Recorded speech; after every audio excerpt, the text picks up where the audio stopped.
A 5'2" 14-year-old can't create a downward knife wound in a 6-foot man's abdomen yet. That's what MGM told America when Johnny Stompanato lost his life in Lana Turner's home. After studio fixers arrived before police, 16 of Hollywood's biggest stars built their careers on family secrets that were impossible.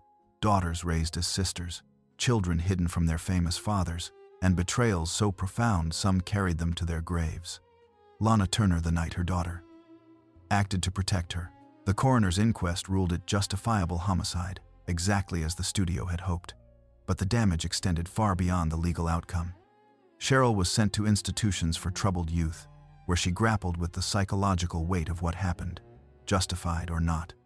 Therapy sessions couldn't answer the questions that haunted her. Had she saved her mother? Or had her mother allowed her to take responsibility for something she hadn't done? The uncertainty ate at her. Here's what we know that others don't mention.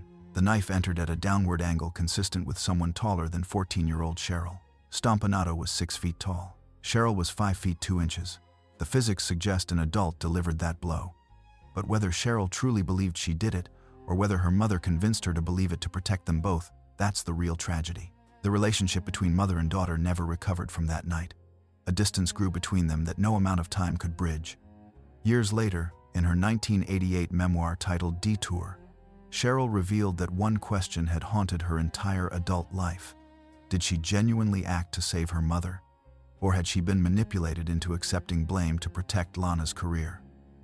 Turner passed away in 1995 without ever fully addressing the persistent rumors. What's certain is that 2 lives were irrevocably altered, one ended, and 2 others forever shadowed by doubt and trauma. And here's why this still matters in 2026.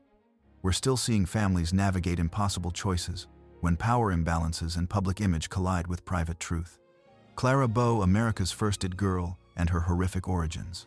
The 1920s belonged to Clara Bow. She was the original it girl, the first true flapper icon, defining an entire era of liberation, jazz, and youthful rebellion. With her bobbed hair, expressive eyes, and infectious energy, Bow seemed to embody pure joy and spontaneity. Studios carefully crafted her image as the carefree party girl who lived for fun, dancing until dawn, always ready with a smile. The buried reality was something entirely different. Born into crushing poverty in 1905, young Clara endured a childhood marked by instability and terror. Her mother, Sarah, suffered from severe mental illness. During one horrifying incident when Clara was still a child, Sarah experienced a severe break from reality, believing she was saving Clara from a fate worse than her own fractured existence. The terror of that moment, seeing delusion in her own mother's eyes, never left Clara, and the darkness didn't end with her mother's illness. Biographers who spoke with those closest to Bow later revealed another layer of suffering. Clara also endured ongoing harm at the hands of her father, Robert. Clara later told friends she couldn't remember a single day of peace or safety in her childhood home, never knowing which parent posed the greater threat.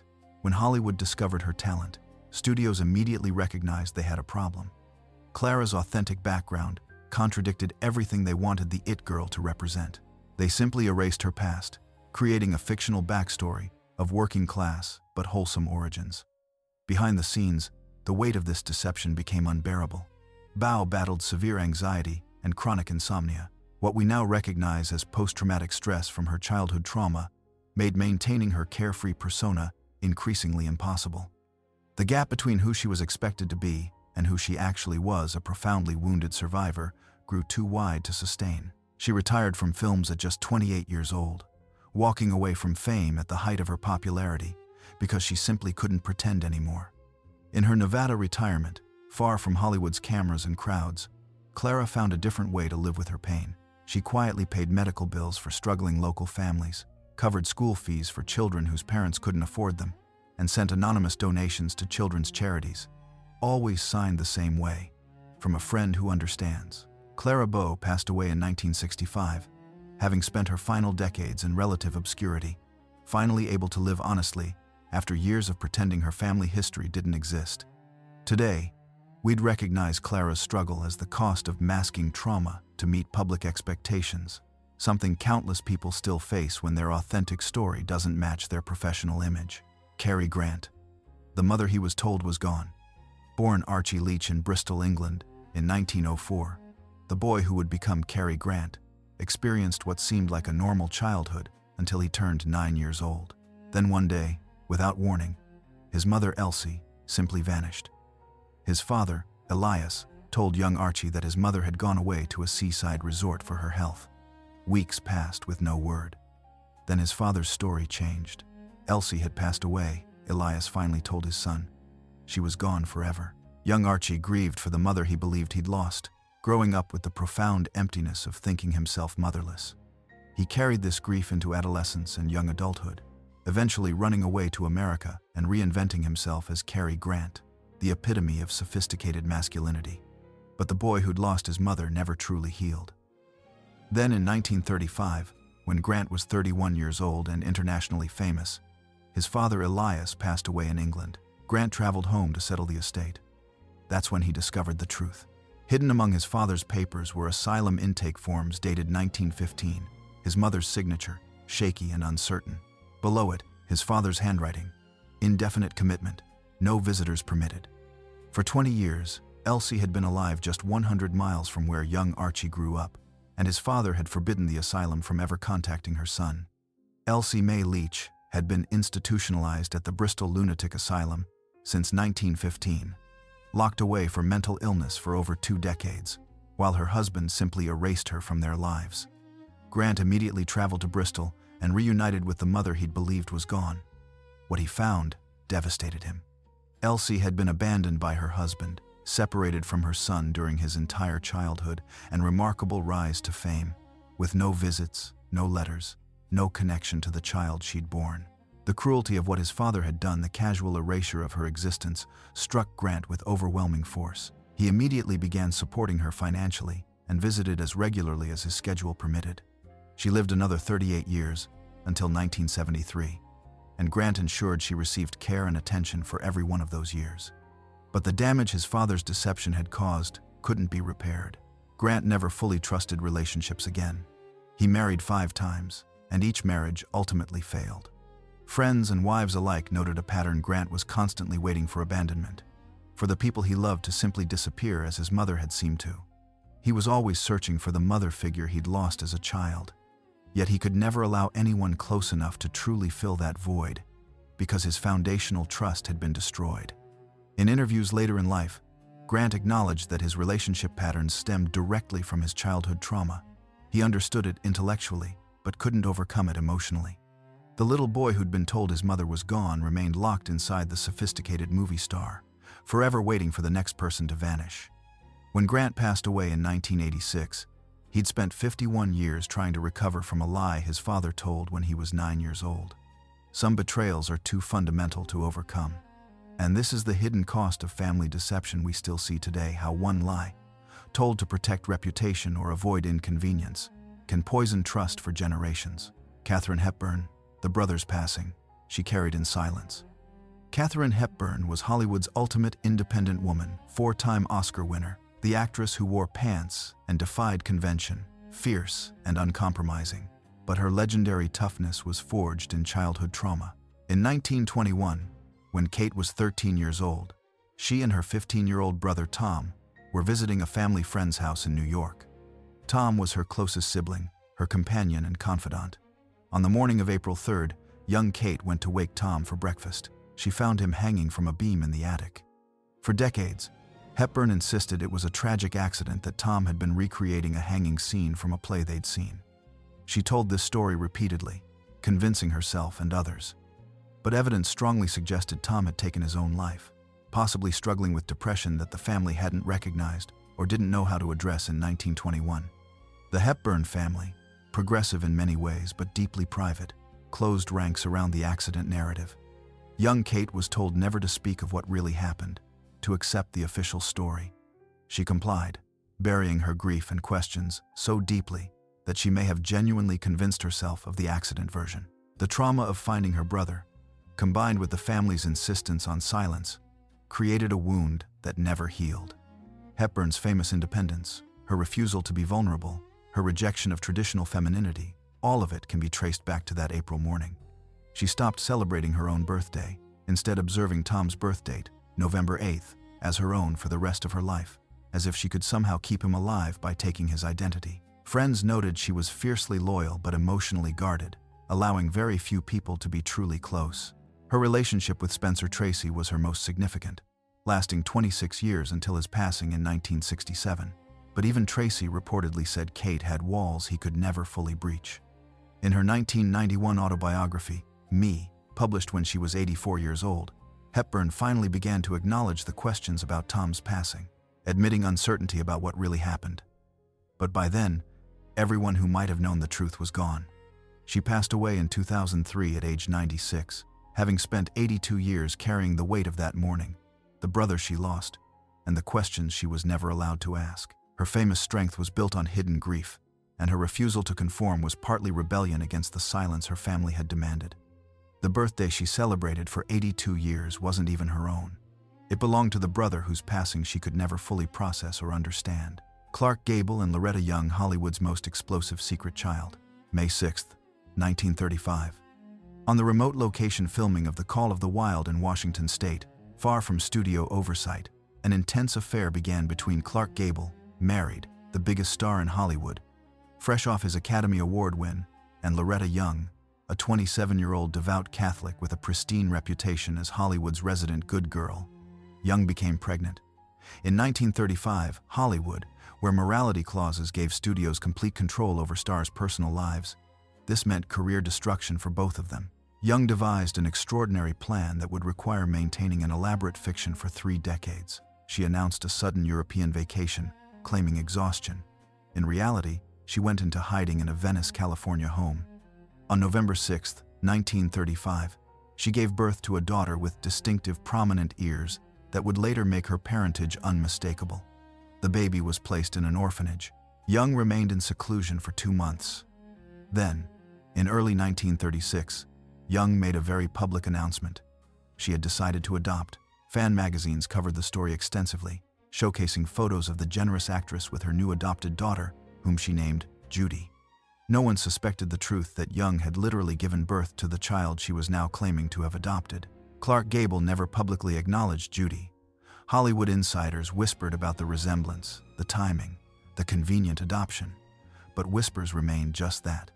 Then came the moment that would haunt all 3 of them.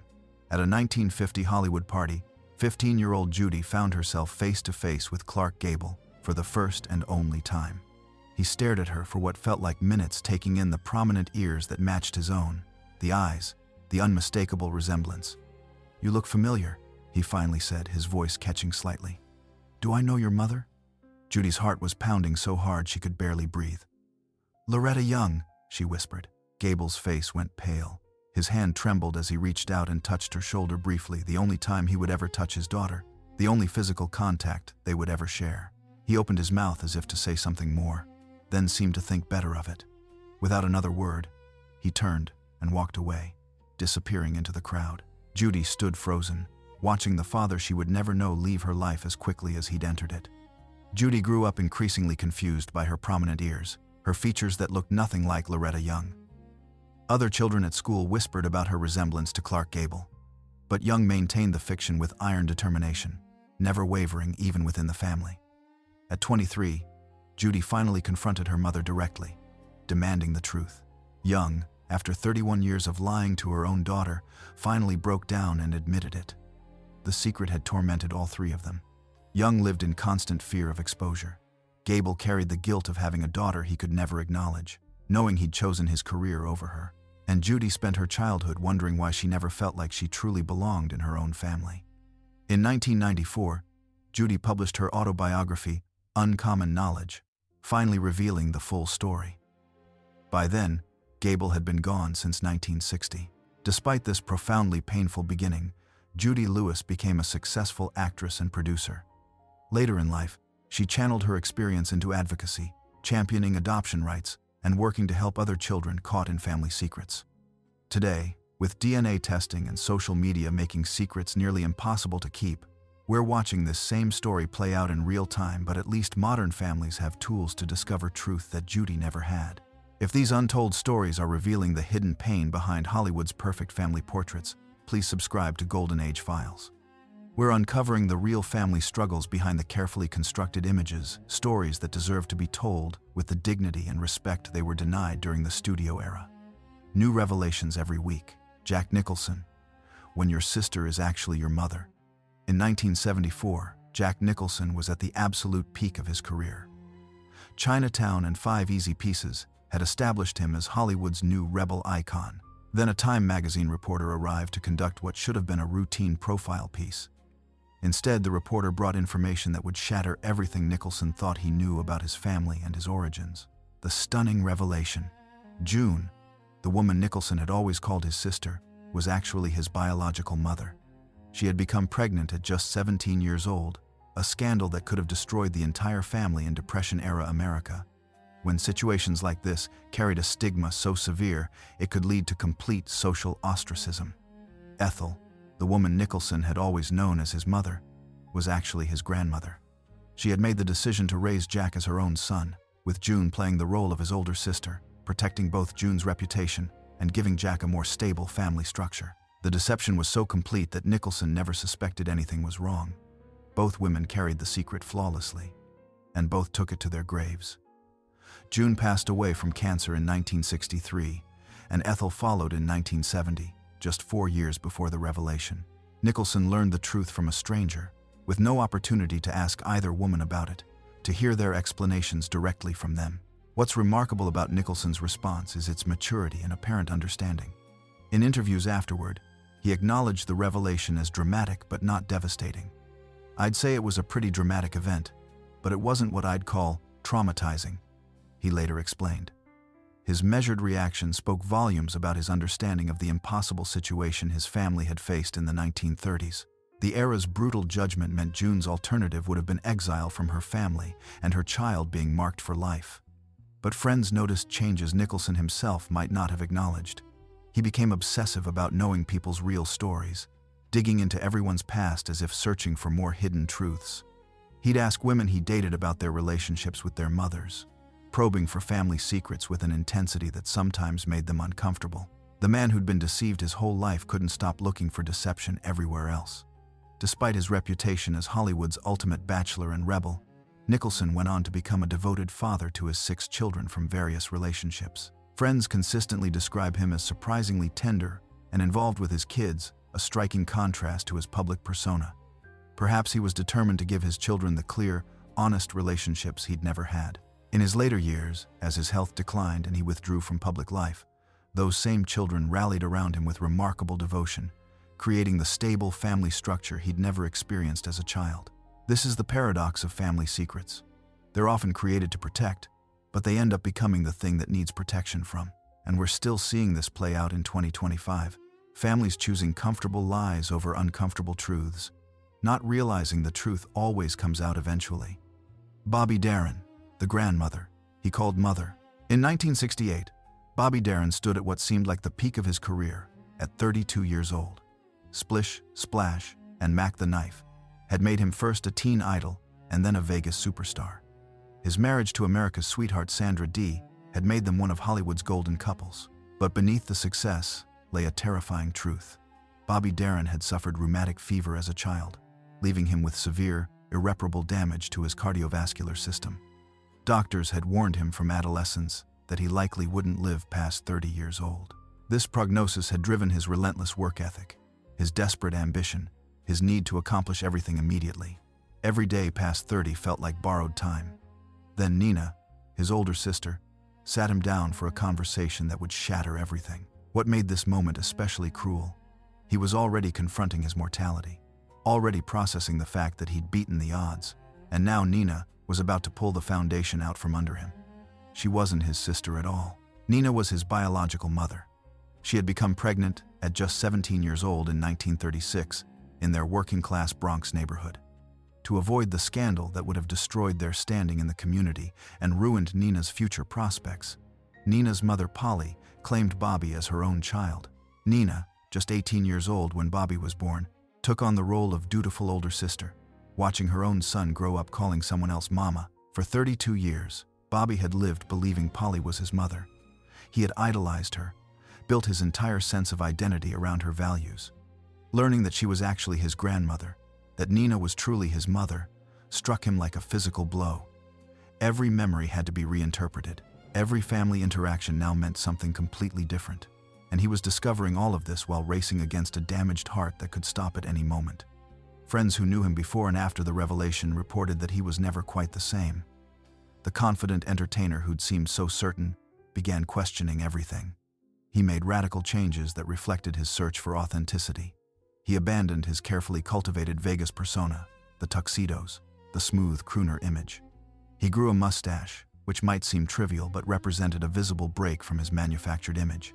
He moved to Big Sur, far from Hollywood's glitter, seeking something more real.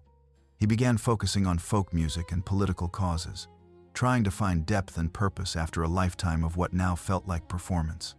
He passed away in 1973, at just 37 years old, during what should have been a routine cardiovascular procedure. He'd lived 7 years longer than doctors predicted, but those final 5 years after learning the truth were haunted by questions about identity and authenticity, while knowing each day might be your last. His last years included attempts to reconnect with Nina, trying to understand and forgive the woman who had sacrificed her identity as his mother to give him what she believed was a more stable, respectable upbringing. Some wounds can be understood without being healed, and this is the cruelest irony of family secrets. By the time the truth emerges, the people who could explain their choices are often gone, or, in Bobby's case, time itself has run out. Joan Crawford, Mommy Dearest behind closed doors. Joan Crawford meticulously crafted her public image over decades. She was the glamorous Hollywood star who'd clawed her way up from poverty, and she was the devoted mother to 4 adopted children. Throughout the 1940s and 1950s, fan magazines regularly showcased her disciplined family life. Elaborately staged photographs showed Crawford and her children in their elegant home.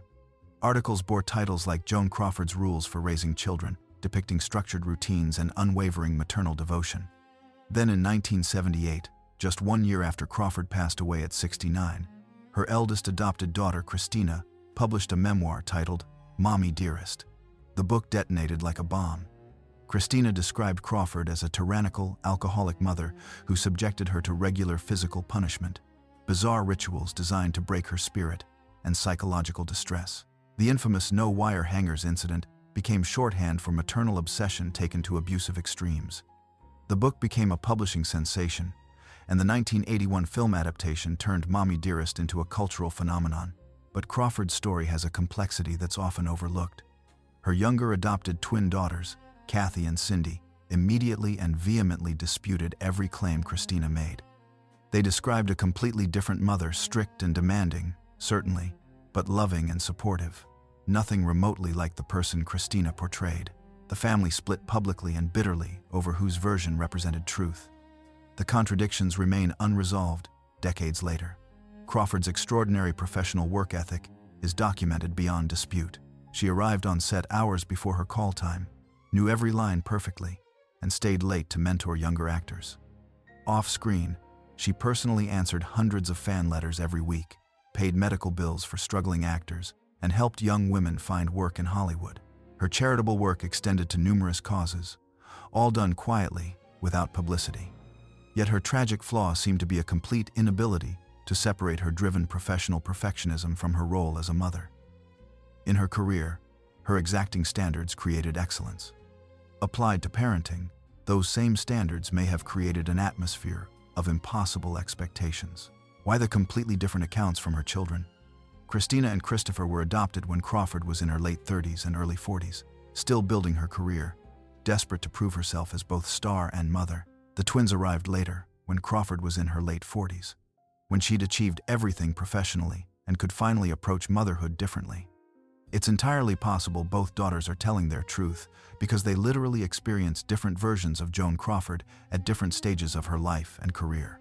Perhaps both versions contain the truth, a woman who inspired colleagues professionally, but whose rigid approach affected the children who lived under those same standards during her most driven years. We may genuinely never know the complete truth. Christina's account is detailed and deeply felt, but contradicted by her siblings who experienced the same household and remember it entirely differently. The only certainty is that Crawford disinherited both Christina and her adopted son Christopher in her will, with a provision stating it was for reasons which are well known to them. This suggests that whatever happened in that family, The rupture was real, serious, and never healed before Crawford passed away. And this is the question that still haunts families in 2025. When children remember the same household completely differently, whose truth do we believe? Maybe the answer is that family dynamics are so complex that multiple truths can coexist, and that's the most unsettling reality of all. Ingrid Bergman, The Exile for Forbidden Love. In the 1940s, Ingrid Bergman embodied wholesomeness and virtue to American audiences. She was Ilsa in Casablanca, choosing duty over love. She was the saintly nun in The Bells of St. Mary's. Her natural beauty and apparent moral integrity made her enormously popular. She was married to Swedish neurosurgeon Petter Lindström, and they had a 10-year-old daughter named Pia. Then in 1949, Bergman traveled to Italy to work with neo-realist director Roberto Rossellini on the film Stromboli. What happened next scandalized America and Europe. Bergman and Rossellini fell intensely in love. She became pregnant with his child while still married to Lindström. When the news broke, the reaction was vicious and unprecedented. On March 14, 1950, Colorado Senator Edwin C. Johnson stood on the Senate floor and delivered a speech that made headlines worldwide. He called Bergman a powerful influence for evil and Hollywood's apostle of degradation, then proposed legislation to ban her from American films permanently. A sitting United States senator was using government power to punish an actress for her love life. Churches organized boycotts. Her fan mail transformed overnight from adoration to vicious condemnation. But the public scandal, however humiliating and career-destroying, wasn't the worst consequence. The truly devastating impact was personal. Bergman made the decision to leave her husband and daughter Pia in America to stay in Italy with Rossellini. 10-year-old Pia was told her mother had to remain in Italy for work, that she'd return soon. But soon it never came. Young Pia didn't understand that she'd been essentially abandoned for a new family. Bergman stayed in Italy, married Rossellini after her divorce was finalized, and proceeded to have 3 more children with him, including daughter Isabella Rossellini, who would later become a famous actress and model herself. But for Pia, watching from America as her mother built this new Italian family, the message was unmistakable. She'd been replaced. Pia later described years of confusion and profound hurt. She felt rejected and traded for new children. Her mother apparently wanted more. She watched from across the ocean as her mother doted on Isabella and the twins, while she remained in America with her father, seeing her mother only occasionally during brief, awkward visits. The abandonment shaped her entire understanding of relationships and her own worth. Bergman was effectively exiled from Hollywood for 7 years, unable to work in American films. She remained in Europe, creating some of her most acclaimed artistic work with Rossellini and other European directors. In 1956, she returned triumphantly with Anastasia, winning her 2nd Academy Award. The industry had forgiven her. Audiences welcomed her back, but Pia's pain couldn't be resolved with an award ceremony and standing ovation. The relationship between mother and daughter remained strained for decades. They eventually attempted reconciliation, and both women spoke publicly about working toward forgiveness and understanding. But Pia acknowledged in later interviews that the abandonment fundamentally shaped her entire life, affecting her ability to trust in relationships and leaving a wound that never fully healed. Interestingly, Bergman's period of exile became a time of unexpected artistic growth. Freed from Hollywood's constraints, she explored more complex, challenging roles in European cinema. She worked with directors who pushed her artistically in ways Hollywood never had. But she carried guilt about Pia until her passing in 1982. In her later years and in her autobiography, she acknowledged the pain she'd caused and her profound regret over the choice she'd made. Some prices are too high, even for love and artistic freedom. This is the impossible calculation parents still face today: how to pursue personal happiness without devastating the children who didn't ask to be born into these choices. Rita Hayworth, the Latina star's painful transformation.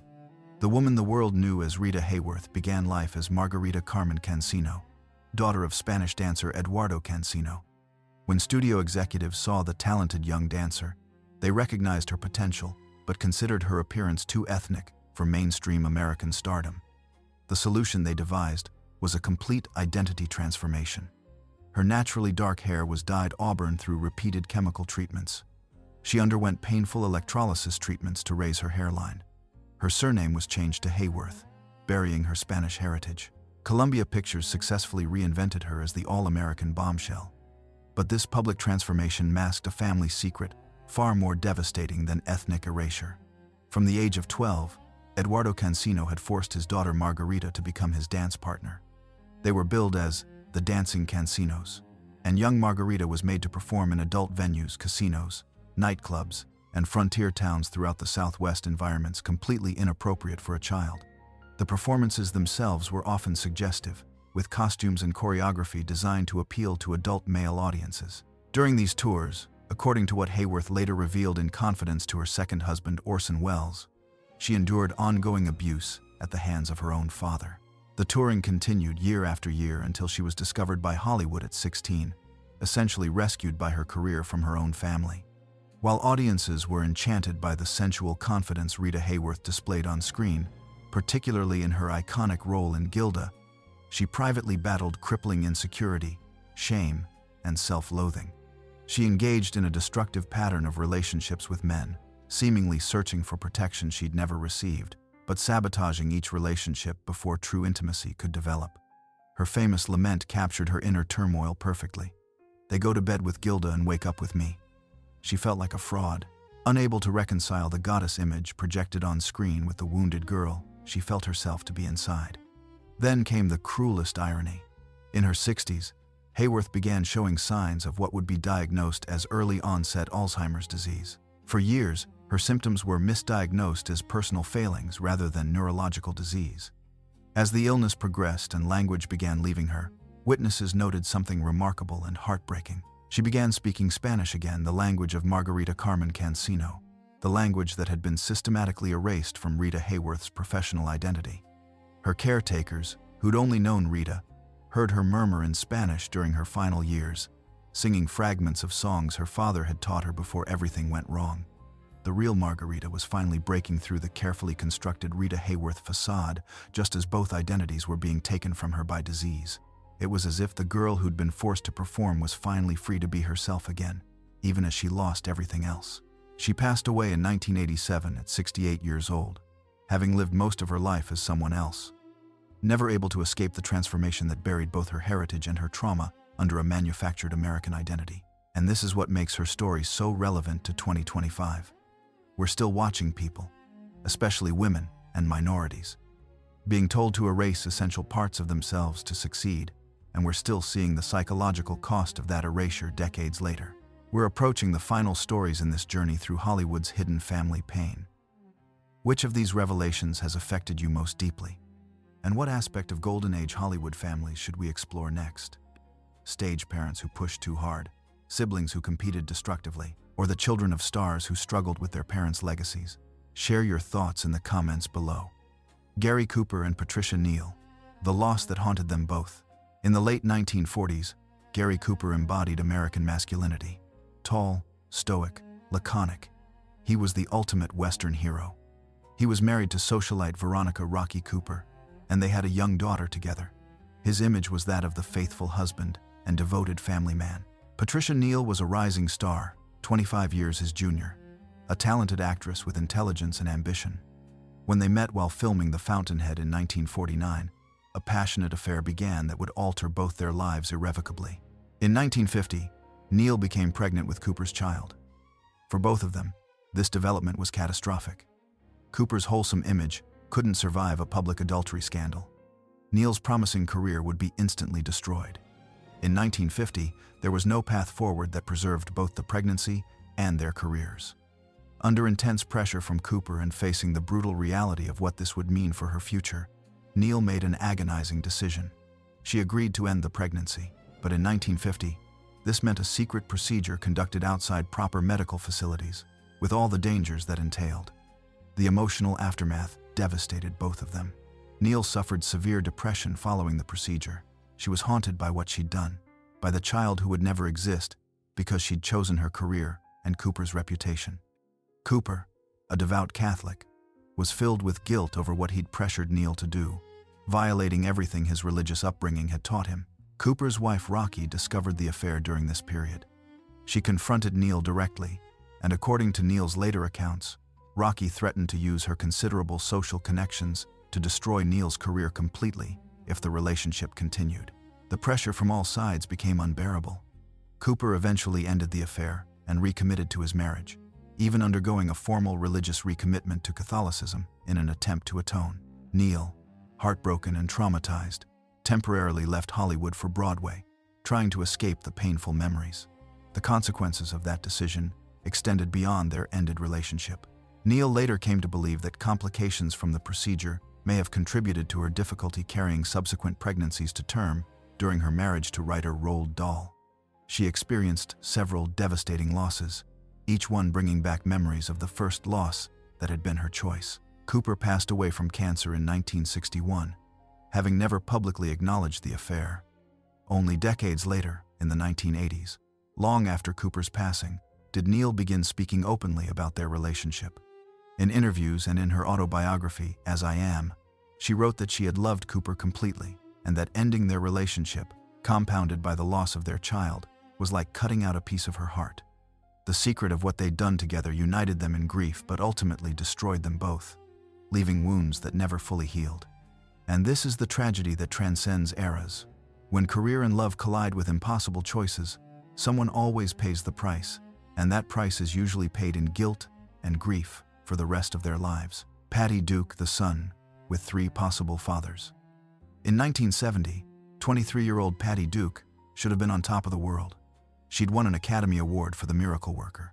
Her television series, The Patty Duke Show, had made her America's sweetheart. But behind this carefully maintained image, Duke was experiencing profound personal turmoil during a period of extreme instability that she didn't yet understand was driven by undiagnosed bipolar disorder. In rapid succession over a matter of months, she became romantically involved with 3 different men in circumstances that reflected the chaotic thinking characteristic of manic episodes. First, she was dating teen heartthrob Desi Arnaz Jr., whose mother Lucille strongly disapproved. Then Duke became briefly involved with actor John Astin, who was separated from his wife. Astin was older, seemingly stable, and genuinely cared for Duke.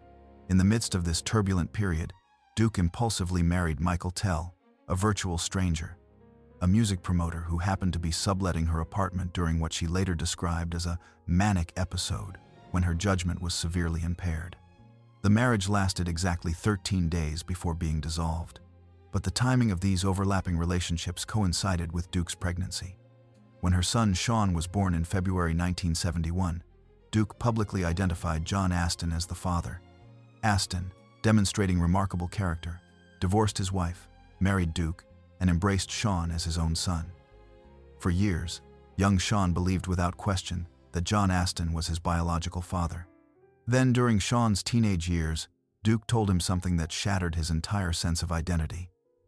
She now believed that Desi Arnaz Jr. was actually his biological father. This revelation devastated young Sean, creating an identity crisis during the already difficult teenage years.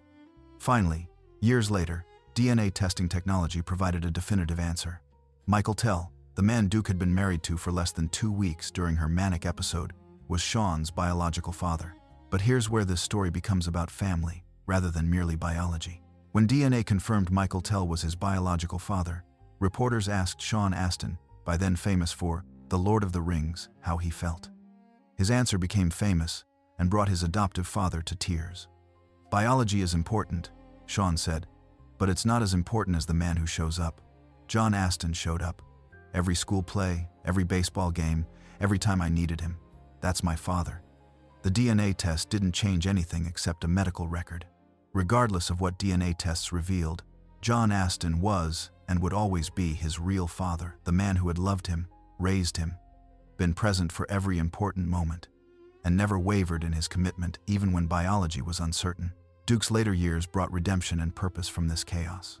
After finally being properly diagnosed with bipolar disorder and receiving appropriate treatment, she became a pioneering mental health advocate. She spoke openly about her psychiatric struggles, about the manic episodes that had created such chaos before diagnosis, about the importance of treatment and the possibility of living well with mental illness. Her willingness to discuss these issues publicly, at a time when mental illness still carried enormous stigma, helped countless others understand their own struggles and seek help. Duke passed away in 2016, having spent her later years turning private suffering into public service.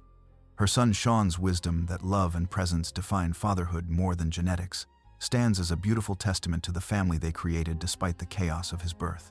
And this is the most hopeful message from any of these stories. Family isn't just what you're born into, it's what you build with the people who choose to show up day after day, regardless of what DNA says. Debbie Reynolds, the betrayal that bankrupted her family. After the intensely public humiliation of her first husband, Eddie Fisher, leaving her for Elizabeth Taylor in 1958, Debbie Reynolds seemed to find stability and happiness. In 1960, she married wealthy shoe magnate Harry Carle, who appeared to be everything Fisher wasn't. Solid, successful, reliable. America's sweetheart had found her happy ending. Behind closed doors, Harry Carle was hiding a devastating secret. He was a compulsive gambler with an addiction so severe that no amount of money could satisfy it. Over the next 13 years, Carle systematically gambled away not just his own considerable fortune, but every dollar Reynolds earned. By some estimates, he lost approximately $100 million, representing Reynolds' entire career earnings and their combined assets. He concealed the losses through increasingly elaborate financial manipulations. He forged signatures, made major business decisions using Reynolds' money without her knowledge, and sold assets without telling her. Reynolds, working constantly to support the family, trusted her husband completely with their finances. She was too busy earning money to notice it was all disappearing. In 1973, the devastating truth finally emerged when creditors began demanding payment. Reynolds was bankrupt. Everything she'd worked for since childhood was simply gone, gambled away by the man she'd trusted. Reynolds immediately went back to work with fierce determination, taking any job offered regardless of whether it matched her star status. Las Vegas showrooms, dinner theater tours, television guest appearances, voice work, anything and everything to rebuild and provide for her children. She worked herself to near exhaustion for the next 4 decades. But here's what demonstrates her maternal strength. She hid the full extent of the financial devastation from her children, particularly young Cary, to protect them from shame and fear. She carried that burden alone, maintaining a facade of normalcy even as she worked multiple jobs to pay off Carl's gambling debts. Carrie Fisher only discovered the full truth in the 1990s, when her mother casually mentioned needing to work to pay off Harry's debts. "What debts?" Carrie asked, confused. But Carrie pushed, and slowly the story emerged, decades of hiding the financial devastation, of working herself to exhaustion. Carrie later said it reframed her entire childhood.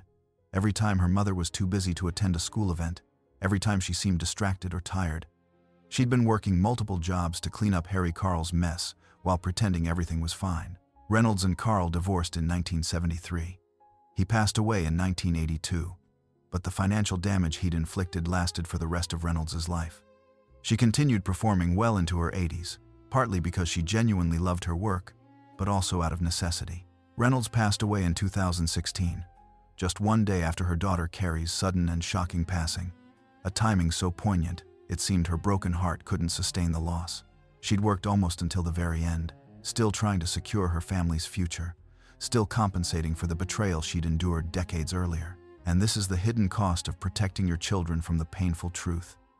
They grow up not understanding why you were always working, always stressed, always unavailable until they learn the truth and realize you were silently carrying a burden meant for 2.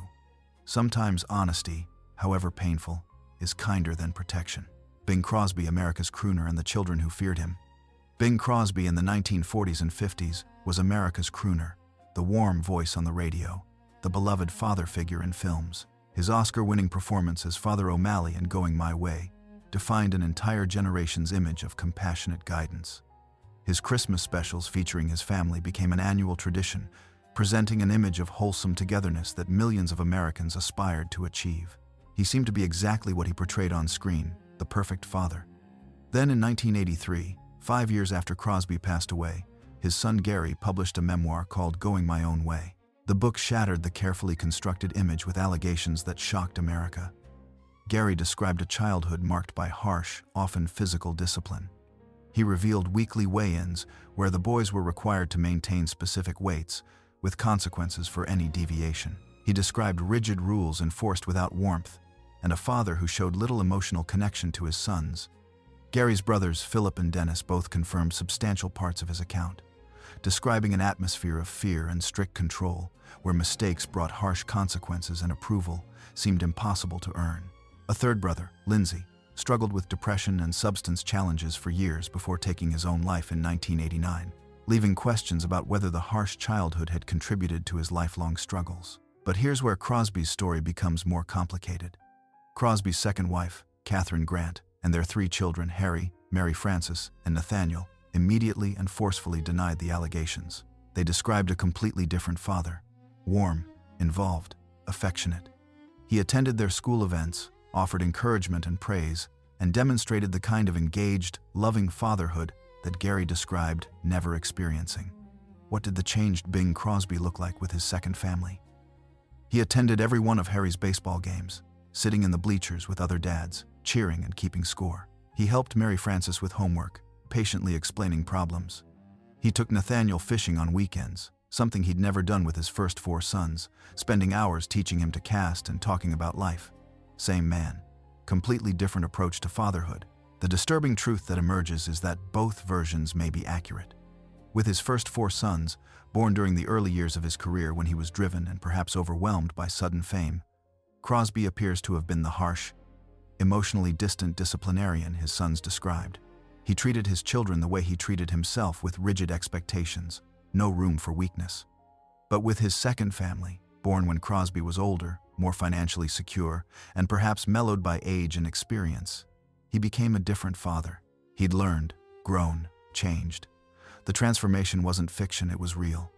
He genuinely became a better father, and that makes the story of his first 4 sons even more heartbreaking. They suffered under a version of their father who could have been different, who eventually did become different, but not in time to heal their wounds. They experienced the harsh version while their half-siblings got the warm version. The injustice of that timing, that growth and redemption, came too late for half his children, creates a particular kind of pain. Perhaps Crosby's greatest tragedy as a father was that his personal evolution benefited only his second family, while his first 4 sons lived with the consequences of who he used to be. And this is the question that haunts every parent who changes. Can growth and transformation ever compensate for the damage done before you learned better? Or do your earlier children simply pay the price for lessons that benefit the children who come after? Lon Chaney Sr., The Silent Films, Shaped by Silent Parents. Lon Chaney in the 1920s was Hollywood's master of transformation, creating some of silent cinema's most unforgettable characters.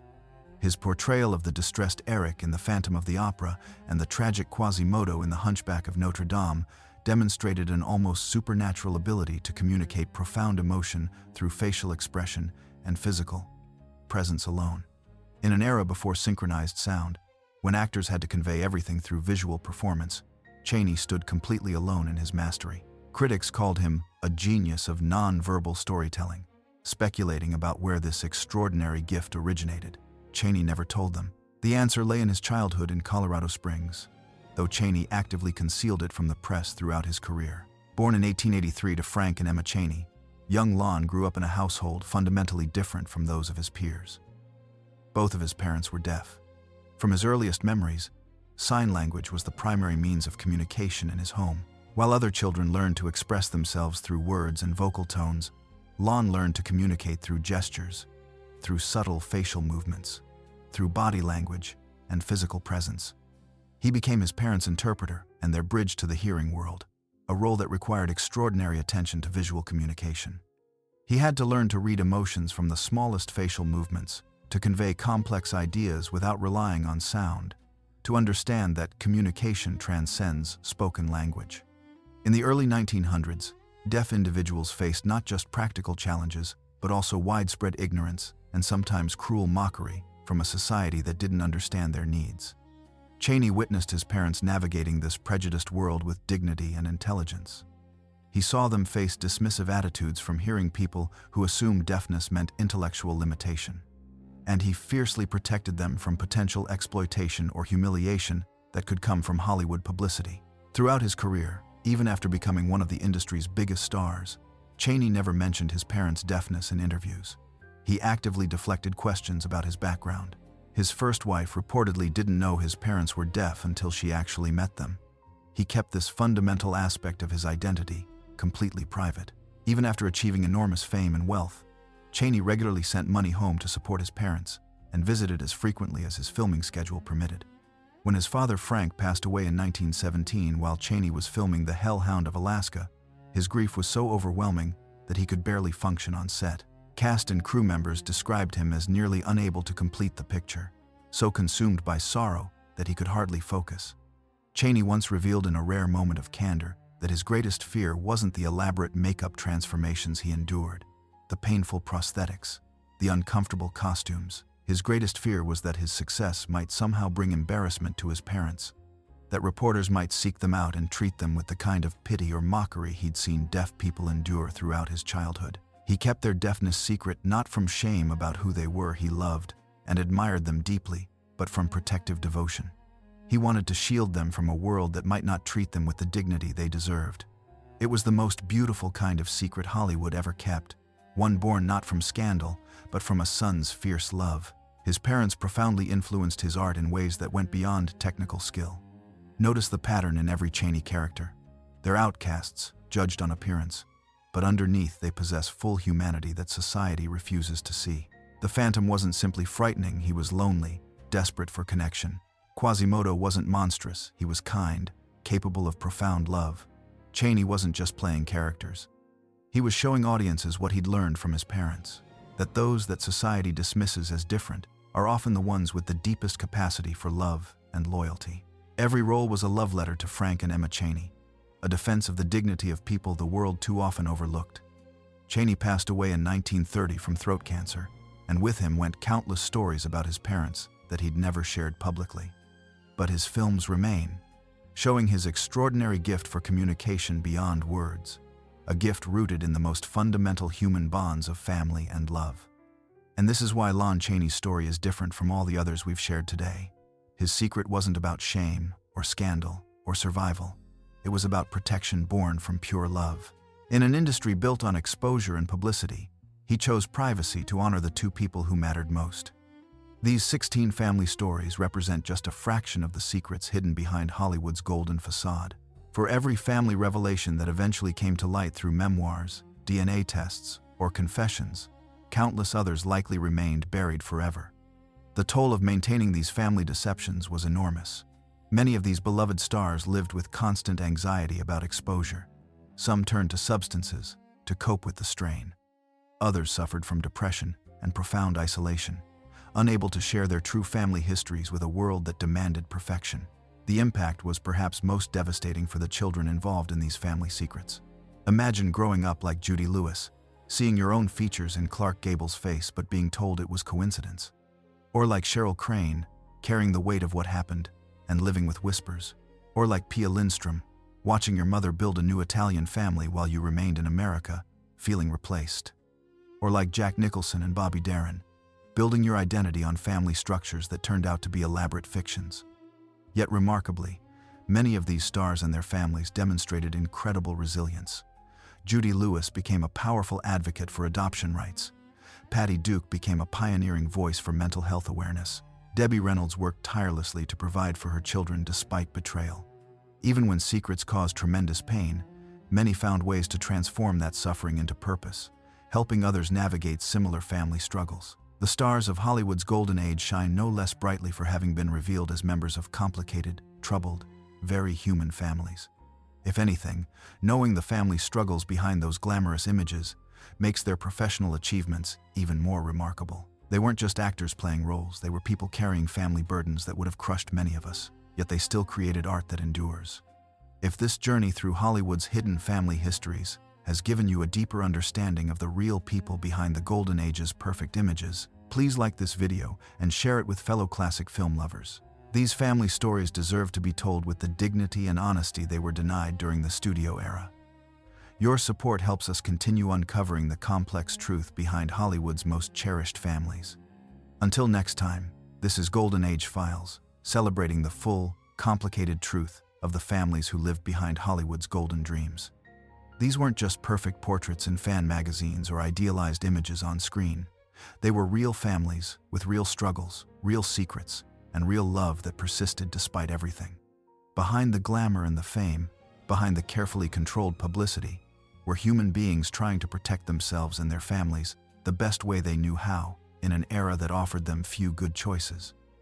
Thank you for honoring their stories with us, for seeing past the manufactured perfection to the complicated, flawed, courageous humanity beneath.